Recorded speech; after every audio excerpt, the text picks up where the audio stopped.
Well, you see, that's the whole point, is the word lie needs to be defined.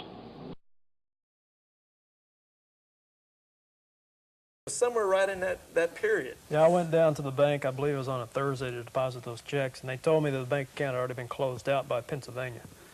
And so it was somewhere right around the same date. I guess. So almost on the same day, or next to the same day, Morey was closing out the Worthing account, which they say they knew about. He was trying to get the money out of the other account. Right. If it's secret, how did he know? Just like you said. Yeah, of Look at all the date. banks in Austin, isn't it coincidental he just happened to pick the one where there was money in the REF name? Right, right. And so this is considered by EMNR and Morey, apparently, to be overwhelming evidence of our embezzlement. Now, here's the next page. And this is a letter by Morey back to Franklin Federal. Now, this is in August of 21st, 1995, to Mr. McConnell. Now, Mr. McConnell was the one that just wrote that letter saying you're not a signee, right, so you don't get the account. But what is interesting is Morey was able to get the money out of that account later. Now, if he wasn't a signee, or it was a, well, let me backtrack and go into this letter, and then I'll backtrack to what I was about to say. I don't want to give away the ball game yet, but this is fascinating. This is the evidence that Morey is using, apparently. So he writes this letter to McConnell, and he just says something like, I have a simple question concerning the policy of Franklin Federal. Can anyone just walk in? He summarized it all. He just said, can anyone just walk in and start up an account? You know, is this your policy? Is basically the way he's coming across. And then he's complaining about how, since neither he or his wife were signatures on the account, and that's what he's saying in secret bank, Larry Wessels was the sole signature. He's saying that I was the sole signature on the account, you know, and that we did not have a letter of authorization from the board, and the board, or that the board ever opened the account. All this, he's going to the board to say this is unauthorized, all this kind of stuff. And then now this is the paragraph I want everyone to concentrate on. Right here, he says, when I asked this question in 1994, you told me that Wessels had opened the account as a sole proprietor, i.e. he was the sole signature because he claimed to be the sole owner of the Research and Education Foundation. You were supposed to send me a letter to that effect, but I never received it. So now he's saying in this letter, which is evidence that's apparently being sent out everywhere, that this Vincent McConnell of Franklin Federal said to Morey that I had claimed to be the owner of the Research and Education Foundation, the sole signer and the sole proprietor. I had a sole proprietorship. Now, now that everybody's got that down, what's fascinating about this whole thing is I guess I'll just tell you and then go into these other documents. I talked to Vincent McConnell a few days ago, and I asked him, did you say this? How could you have said this? And he said, no, he told me I had permission on the video. I told him we were doing this video. And anyone can write Mr. McConnell at Franklin Federal if they so desire, here in Austin, Texas, or Round Rock. He said, he denies that he ever said that. He didn't know Morey or Wessels or anything. All he did is go to his records and tell what the records said. And you know what the records say. I just happen to have copies of the records right here. Now here's the account, the secret bank account as it was open. I don't know if the camera can get in on this or not. Let me move that out of the way for a second. This is a signature card for the secret bank account at Franklin Federal. Let's see if I can line it up for the camera a little. There it is. Now, whose signature is that on the account? Who signed that into existence? That was me. Gary, you recognize that signature? Right. Now, why did you sign your signature twice? Well, I have two different ways of signing. One time's Gary Wessels, and sometimes I sign it Gregory A. Wessels. Oh, I see now. I didn't notice. I was always wondering why you signed it twice. Yeah. Sometimes you put A in there, sometimes you don't. Right, it varies. And it was authorized at the bank, and it says down at the bottom, I don't know if you can see that down there, it says April the 5th, 1993. Of course, you sign it again, and it's set up, that's the account, 57, go back up here. I don't know if you can read it at home. 57, 25, 91, 24, 6.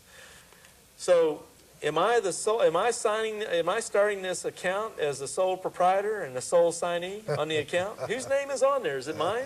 Well, it's the Research and Education Foundation account, but my name is a signor. Right. So apparently Morey's got his facts a little screwed up already. And for Vincent McConnell to look at his records and say I'm the sole proprietor, as Morey's claiming in his letter, is kind of a leap, to say the least. Now, it is true. Now, here's an addendum to the signee account. Now, 4 days later, on April 9th, 1993, I sign on as a signee on this account. So now there's you and me on the account. It's authorized, and I've talked to Marge Sanders. She authorizes as well.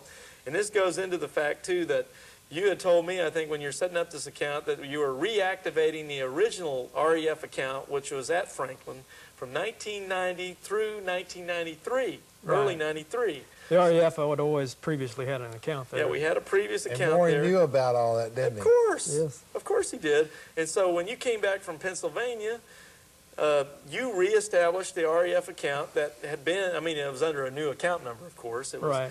But since we had accounts there for years. And I told him I was going to do it. I mean, I made it clear as a bell that I was going to go down and reestablish the old Franklin Federal account and start depositing checks. Of course, the fact is, Morey knows all this, Larry.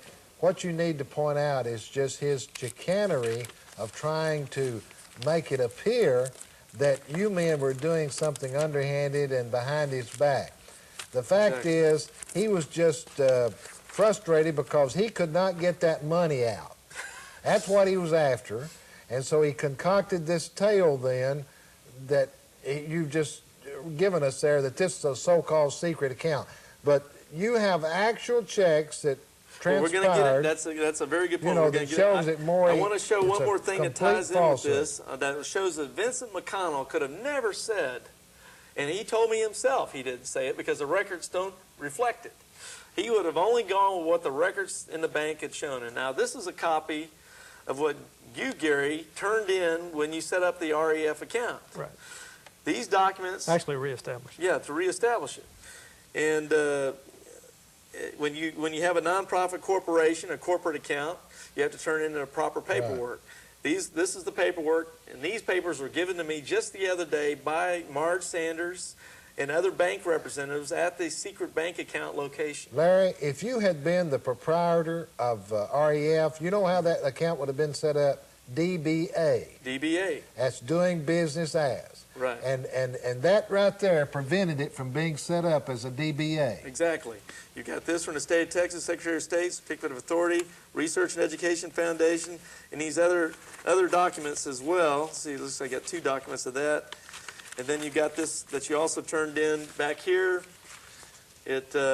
Application for Certificate of Authority by a nonprofit corporation. Filed Secretary of State, January 7th, 1993, Corporation Section. All this research and education, you turned in all this information to the bank. I got it straight from the bank. And how did Morey get the money out of the account when he finally closed out the secret bank account? You overlooked something on the back side. Oh, did I? Did I? Yeah, that I noticed. Okay. Where was the address of the corporation? The address of the corporation is RD1, Box 637, Shermansdale, Pennsylvania, and who picks 170. up the mail there? Robert Morey. Robert Morey. So he wasn't trying to set up a secret account. That's what I'm getting at. That's right. It's right here. Otherwise, he wouldn't have given the Pennsylvania address. I'm glad you noticed that because there's so much red paperwork we're dealing with here that I missed a lot of if stuff. I was going to try to keep something secret from Morey, I wouldn't give his address on the document. And now get this. Get this. Now, if the camera can zoom in, how did Morey finally close out the secret bank account and get the remaining money that was in it? Right here on this document, this is part of that same thing we were just looking at. This was right from the bank. I got this copy from the bank copier at Franklin Federal. But now, whose name is right there? Robert Morey. Robert Morey, Executive Director, RD Box, and it even gives his other mailing address in Shermansdale.